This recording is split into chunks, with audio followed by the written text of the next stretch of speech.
United States, Donald J. Trump.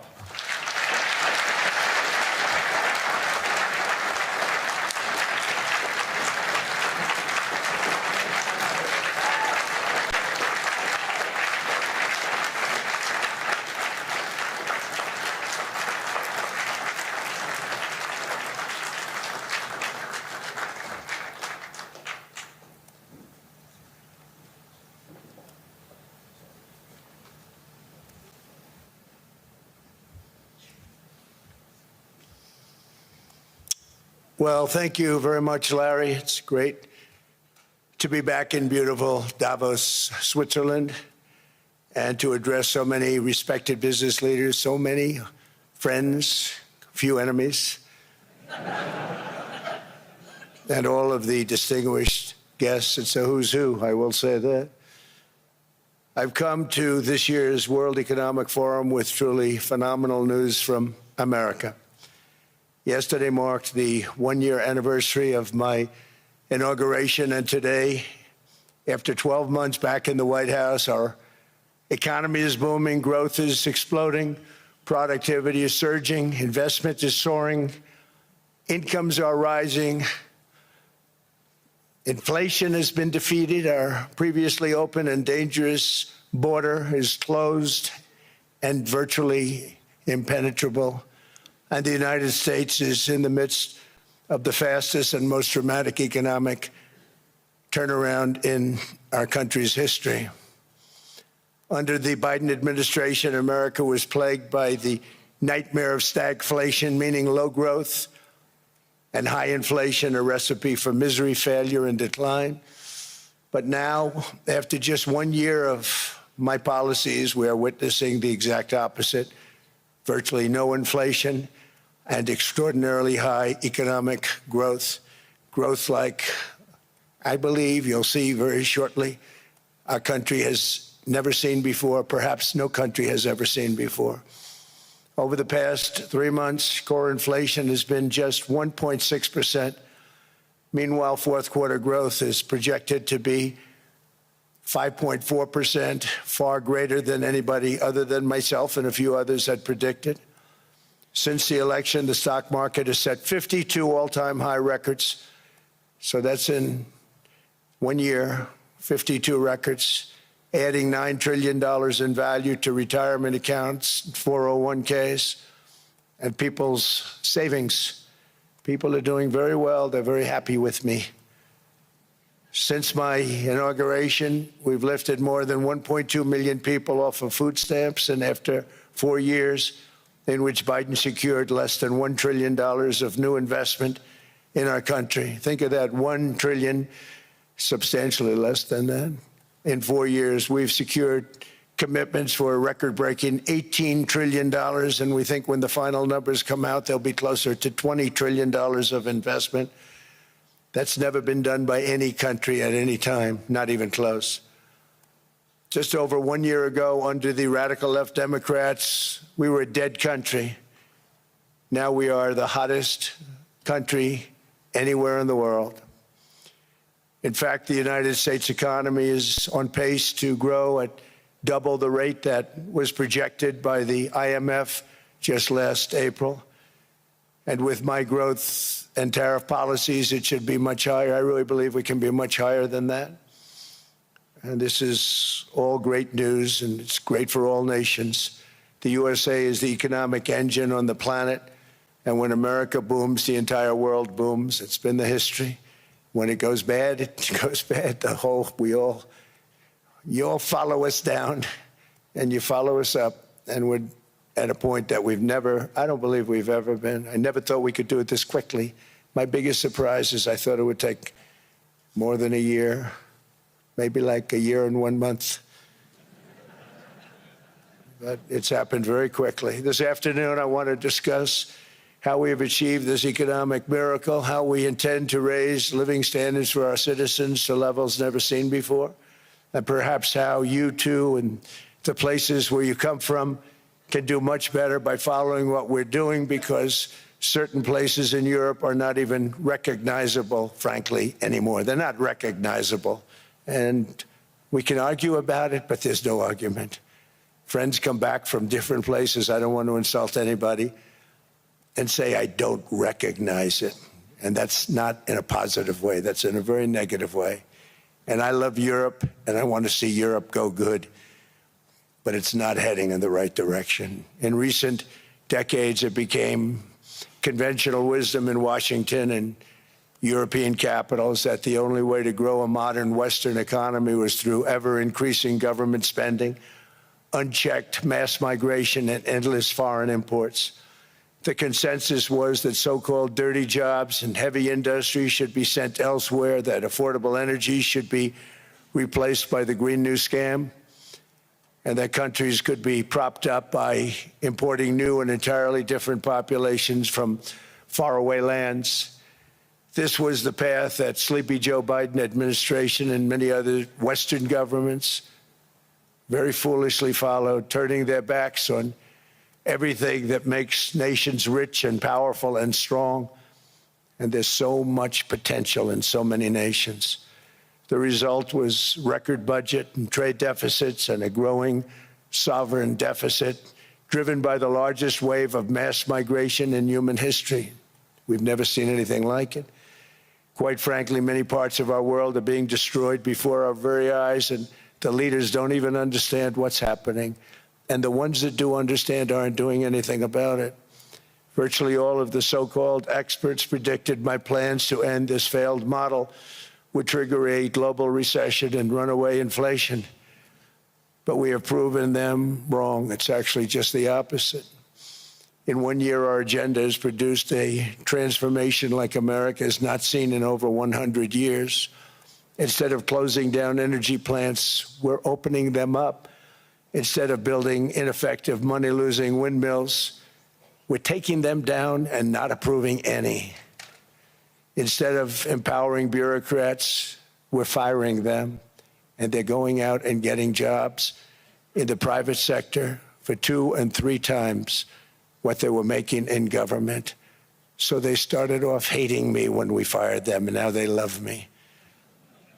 Instead of raising taxes on domestic producers, we're lowering them and raising tariffs on foreign nations to pay for the damage that they've caused. In 12 months, we have removed over 270,000 bureaucrats from the federal payrolls, the largest single-year reduction in government employment since the end of World War II. Nobody thought that was coming, but we had no choice. To make a country great, you can't have all federal jobs. We've cut federal spending by $100 billion and slashed the federal budget deficit by 27% in the single year. It's going to go down quite a bit more from that, driving inflation way down from the record highs of the Biden administration. Every month, they went up and up and up. I promised to cut 10 old regulations for every single new regulation. But instead, I've cut, actually, till this point, 129 regulations for every 1 new regulation approved. So every time they come in with a new regulation, we do at least 10, but so far it's averaging out to 129, if you can believe it. In July, we passed the largest tax cuts in American history, including no tax on tips, no tax on overtime, no tax on Social Security for our great seniors. We also provided 100% expensing, that's the one they like, and bonus depreciation for all new equipment and capital investments to help companies expand and shift production to America. They are so in love with that. They build a plant, they're able to deduct it immediately, the whole thing, rather than waiting 38 to 41 years in the old days. This is a miracle taking place. Nobody thought it would ever be done by any country, but it's done by us. It was what made my first term the most successful 4-year term that we've ever had from a financial standpoint. And now we've upped it. This is a 10-year program, not a 1-year program. But you're allowed to deduct everything in 1 year. It used to be 38 to 41 years. With tariffs, we've radically reduced our ballooning trade deficit, which was the largest in world history. We were losing more than $1 trillion every single year, and it was just wasted. It was going to waste. But in 1 year, I slashed our monthly trade deficit by a staggering 77%. And all of this with no inflation, something everyone said could not be done. There were a couple of brilliant people that actually thought I was doing the right thing. I thought I was doing the right thing. Now they all think I'm doing the right thing because they can't believe the numbers. American exports are now up by more than $150 billion. Domestic steel production is up by 300,000 tons a month, and it's doubling over the next 4 months. It's doubling and tripling, and we have steel plants being built all over the country. Nobody thought they'd see that. Factory construction is up by 41%, and that number is really going to skyrocket right now because that's during a process that they're putting in to get their approvals, and we've given very, very quick, fast approvals. In the process, we've made historic trade deals with partners covering 40% of all U.S. trade. Some of the greatest companies and countries in the world. We have countries as our partner, too. The European nations, Japan, South Korea. They're our partners. They've gone into massive deals with us, especially on oil and gas. And these agreements raise growth and cause stock markets to boom, not only in the U.S., but virtually every country that came to make a deal, because, as you've learned, when the United States goes up, you follow. It's really become a staple.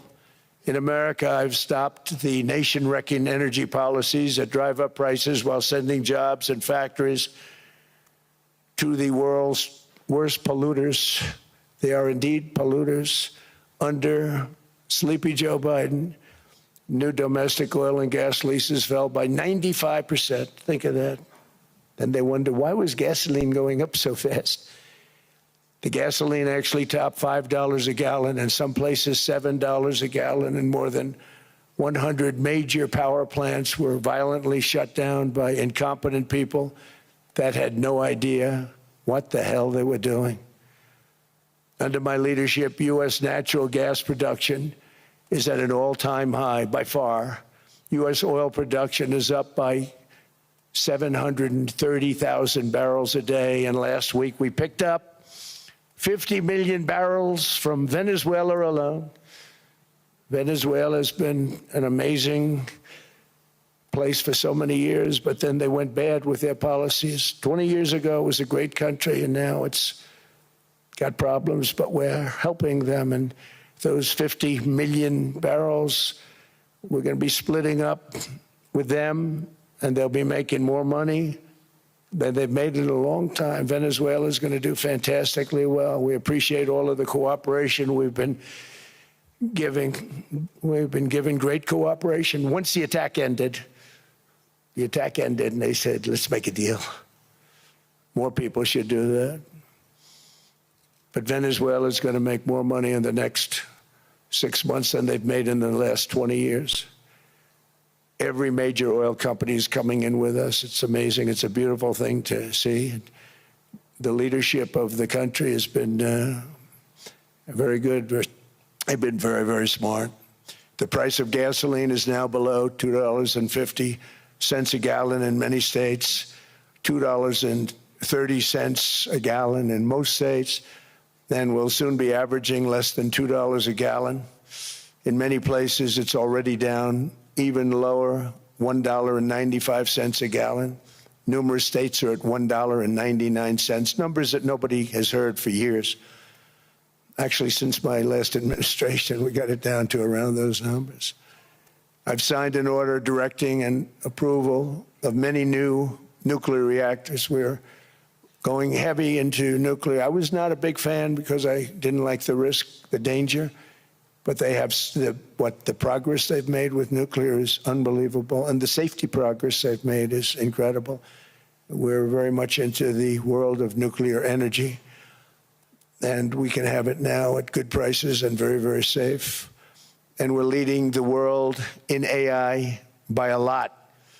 We're leading China by a lot. I think President Xi respects what we've done, in part because I've allowed these big companies building these massive buildings to build their own electric capacity. They're building their own power plants, which when added up is more than any country anywhere in the world is doing. I read recently an article in the Wall Street Journal that China's creating so much energy, and they are. I got to hand it to them. But we're creating as much or more, and we're letting them do that. I'm very proud of it. It was my idea. I said, you can't create this much energy. We needed more than double the energy currently in the country just to take care of the AI plants. And I said, we can't do that. We have an old grid system. And I came up with the idea, you know, you people are brilliant. You have a lot of money. Let's see what you can do. You can build your own electric generating plants. And they looked at me. They didn't believe me. All of the names that are, I think, in the room right now, if you want to know the truth, they didn't believe it. And I said, no, you can't. They came back 2 weeks and they didn't have the plant. They said, we thought you were kidding. I said, no, not only am I not kidding, you're going to have your approvals within 2 weeks. I always say nuclear will take 3 weeks. But most aren't going that. They're going oil and gas. They're even going coal in some cases. Because of my landslide election victory, the United States avoided the catastrophic energy collapse which befell every European nation that pursued the Green New Scam, perhaps the greatest hoax in history. The Green New Scam, windmills all over the place, destroy your land, destroy your land. Every time that goes around, you lose $1,000. You're supposed to make money with energy, not lose money. Here in Europe, we've seen the fate that the radical left tried to impose on America. They tried very hard. Germany now generates 22% less electricity than it did in 2017. And it's not the current chancellor's fault. He's solving the problem. He's going to do a great job. But what they did before he got there, I guess that's why he got there. And electricity prices are 64% higher. The United Kingdom produces just 1/3 of the total energy from all sources that it did in 1999. Think of that, 1/3. And they're sitting on top of the North Sea, one of the greatest reserves anywhere in the world, but they don't use it. And that's one reason why their energy has reached catastrophically low levels with equally high prices. High prices, very low levels. Think of that, 1/3.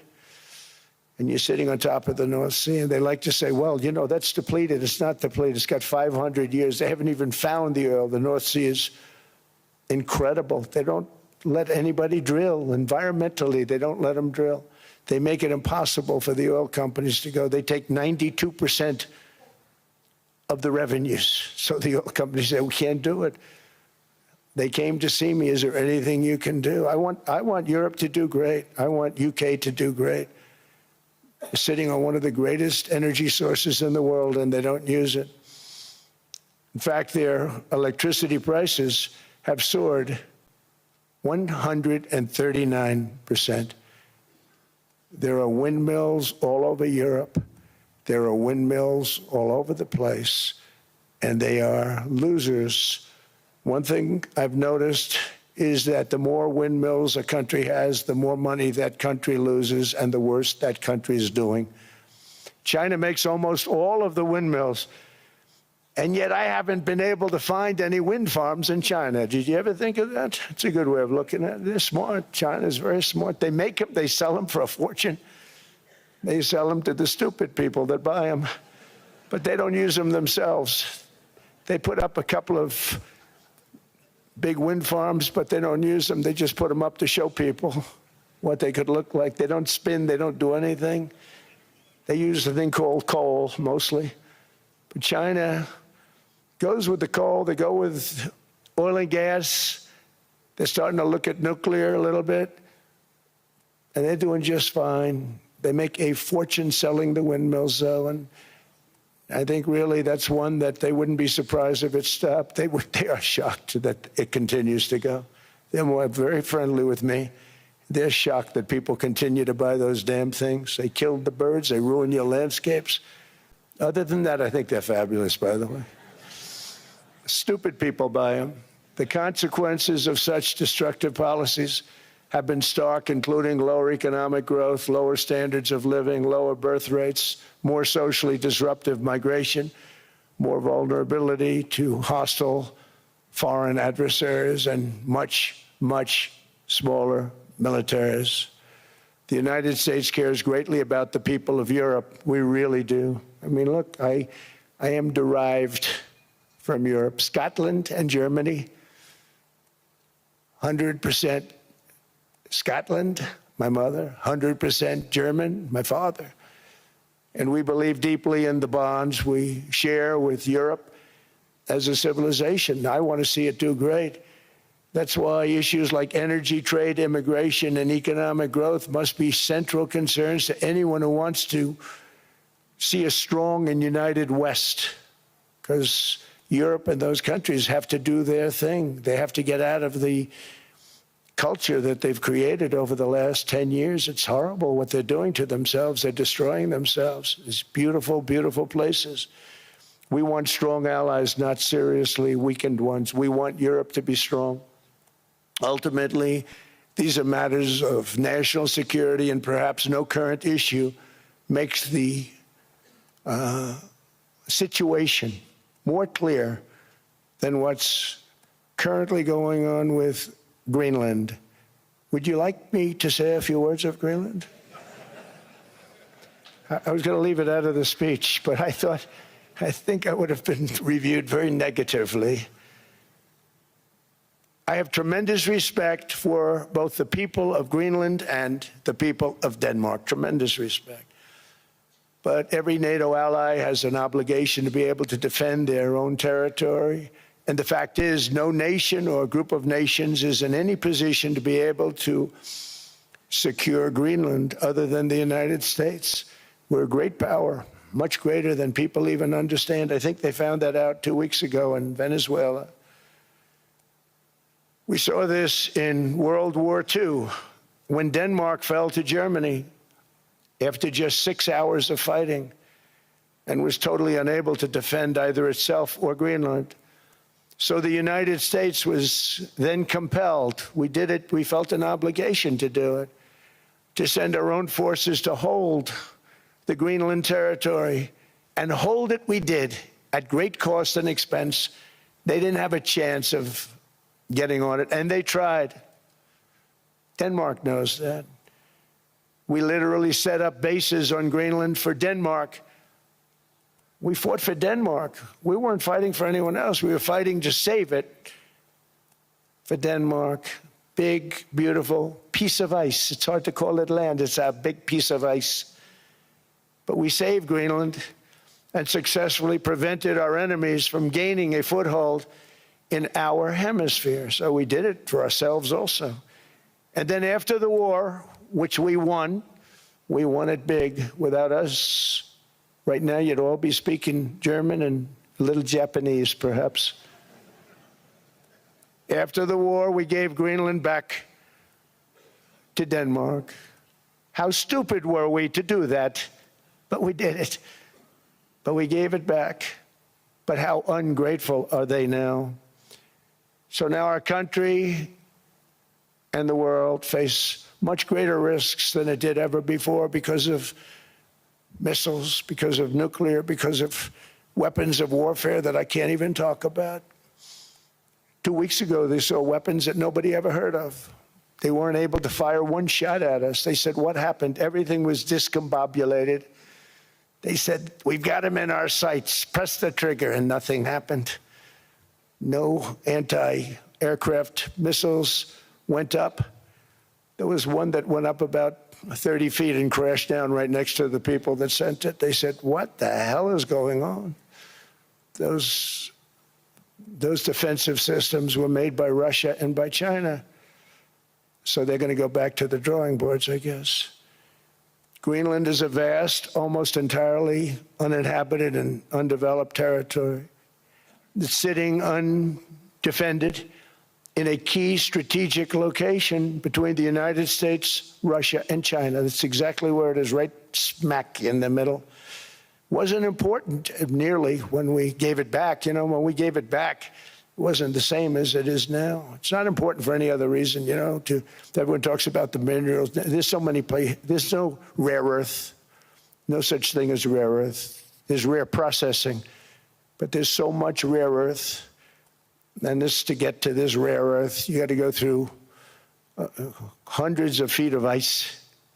That's not the reason we need it. We need it for strategic national security and international security. This enormous unsecured island is actually part of North America, on the northern frontier of the Western Hemisphere. That's our territory. It is therefore a core national security interest of the United States of America. And in fact, it's been our policy for hundreds of years to prevent outside threats from entering our hemisphere, and we've done it very successfully. We've never been stronger than we are now.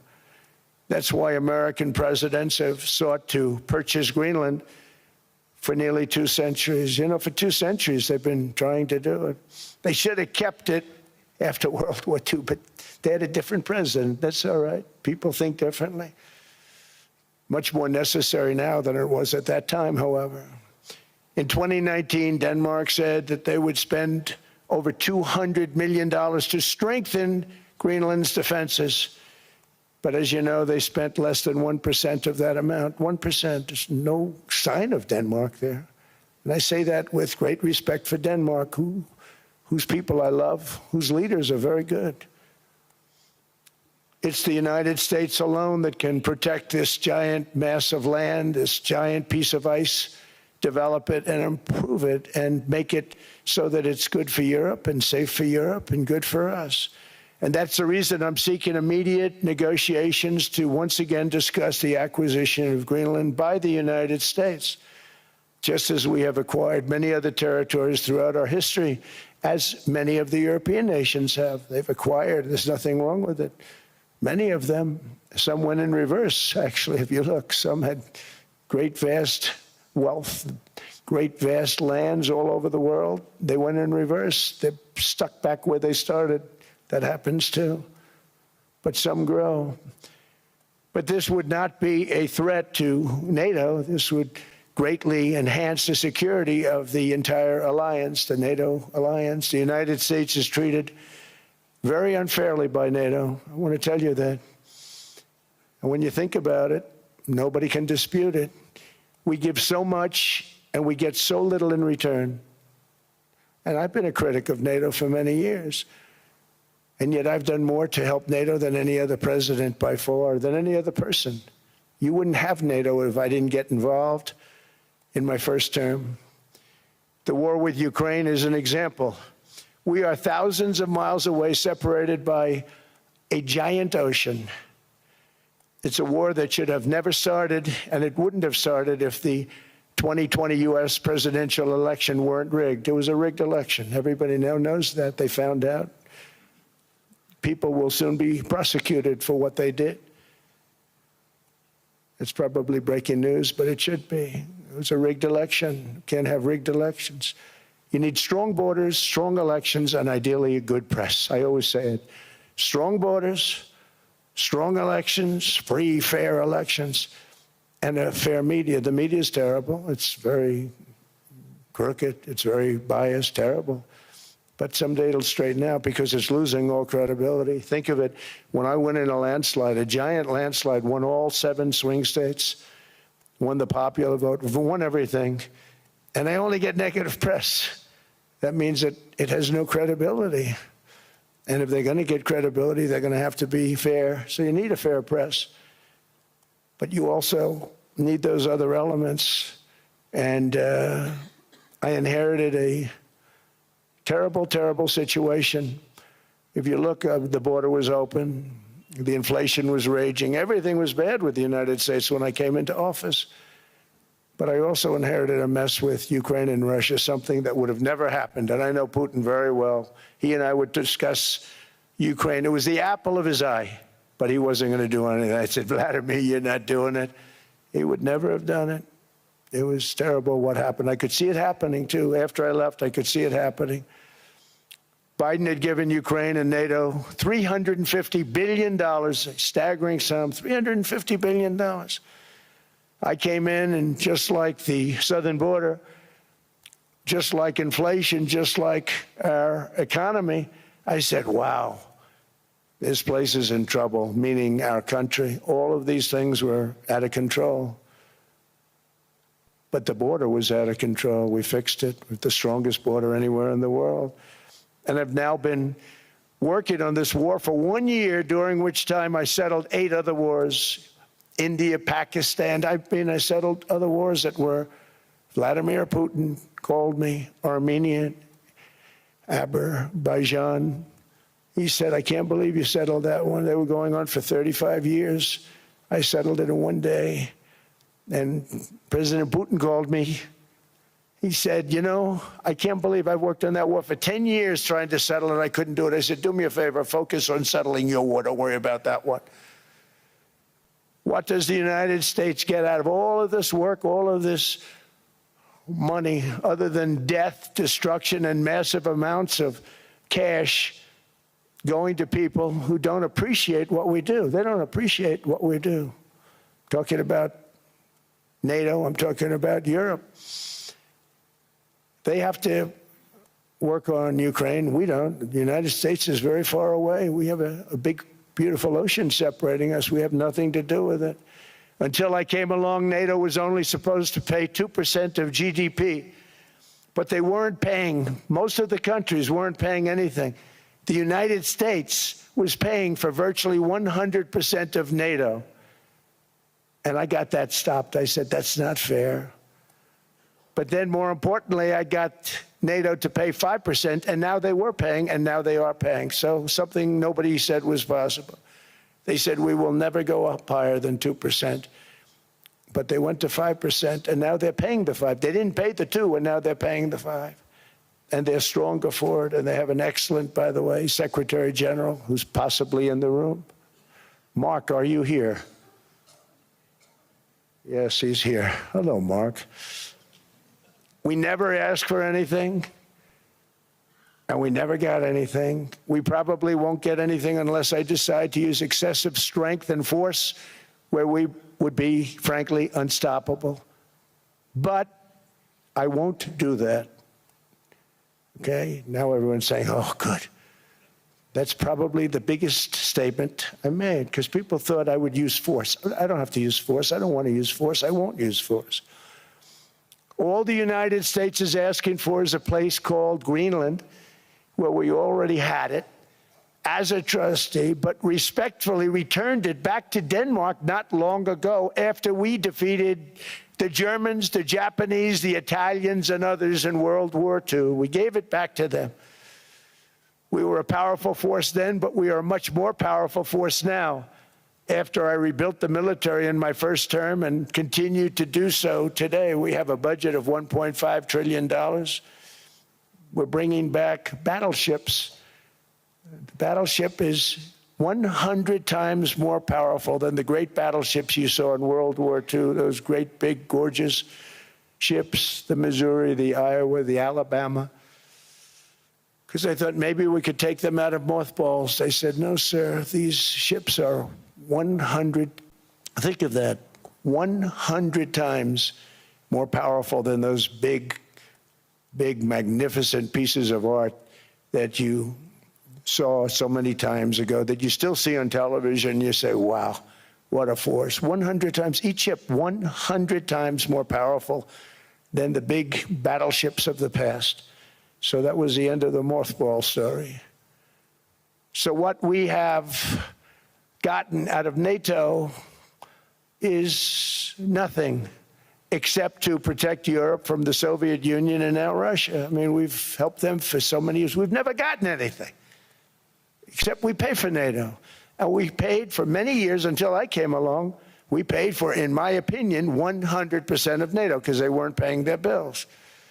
And all we're asking for is to get Greenland, including right title and ownership, because you need the ownership to defend it. You can't defend it on a lease. Number one, legally it's not defensible that way, totally. And number two, psychologically, who the hell wants to defend a license agreement or a lease, which is a large piece of ice in the middle of the ocean, where if there is a war, much of the action will take place on that piece of ice. Think of it. those missiles would be flying right over the center of that piece of ice. All we want from Denmark for national and international security and to keep our very energetic and dangerous potential enemies at bay is this land on which we're going to build the greatest golden dome ever built. We're building a golden dome that's going to, just by its very nature, going to be defending Canada. Canada gets a lot of freebies from us, by the way. They should be grateful also, but they're not. I watched your Prime Minister yesterday. He wasn't so grateful. But they should be grateful to us. Canada lives because of the United States. Remember that, Mark, the next time you make your statements. What we did for Israel was amazing, but that's nothing compared to what we have planned for the United States, Canada, and the rest of the world. We are going to build a dome like no other. We did it for Israel. And by the way, I told Bibi, stop taking credit for the dome. That's our technology. That's our stuff. But they had a lot of courage, and they were good fighters, and they did a good job, and we wiped out the Iran nuclear threat like nobody can believe. Nobody's ever seen anything like it. That, Venezuela, taking down Soleimani, wiping out al-Baghdadi when he tried to reinstitute ISIS. We did a lot.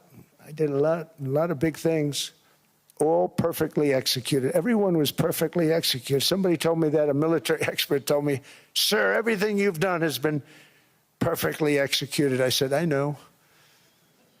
So other presidents have spent, whether foolishly or not, trillions and trillions of dollars on NATO and gotten absolutely nothing in return. We've never asked for anything. It's always a one-way street. Now they want us to help them with Ukraine. And we say, we're going to. I'm really helping, not even them. I want to see, last week, if you saw, it was 10,000 soldiers, but last month it was 31,000 soldiers died. 31,000. That's this room times, the number of people in this room times 30. Think of it. 30,000 soldiers died in 1 month. The month before it was 27,000. The month before that it was 28,000. The month before that it was 25,000. It's a bloodbath over there.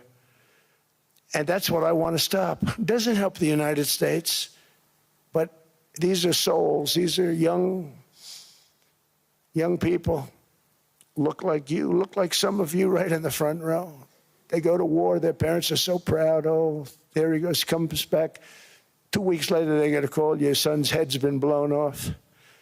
I want to stop it. It's a horrible war. It's the worst since World War II. They keep going, they'll exceed World War II. The numbers are staggering, how many people they've lost. They don't want to talk about it. Ukraine and Russia lost just tremendous amounts. And I'm dealing with President Putin, and he wants to make a deal, I believe. I'm dealing with President Zelensky, and I think he wants to make a deal. I'm meeting him today. He might be in the audience right now. But they got to get that war stopped because too many people are dying, needlessly dying. Too many souls are being lost. It's the only reason I'm interested in doing it. But in doing it, I'm helping Europe, I'm helping NATO, and I've until the last few days when I told them about Iceland, they loved me. They called me daddy, right, last time. A very smart man said, he's our daddy. He's running it. I was like running it. I went from running it to being a terrible human being. But now what I'm asking for is a piece of ice, cold and poorly located, that can play a vital role in world peace and world protection. It's a very small ask compared to what we have given them for many, many decades. But the problem with NATO is that we'll be there for them 100%. But I'm not sure that they'd be there for us if we gave them the call. Gentlemen, we are being attacked. We're under attack by such and such a nation.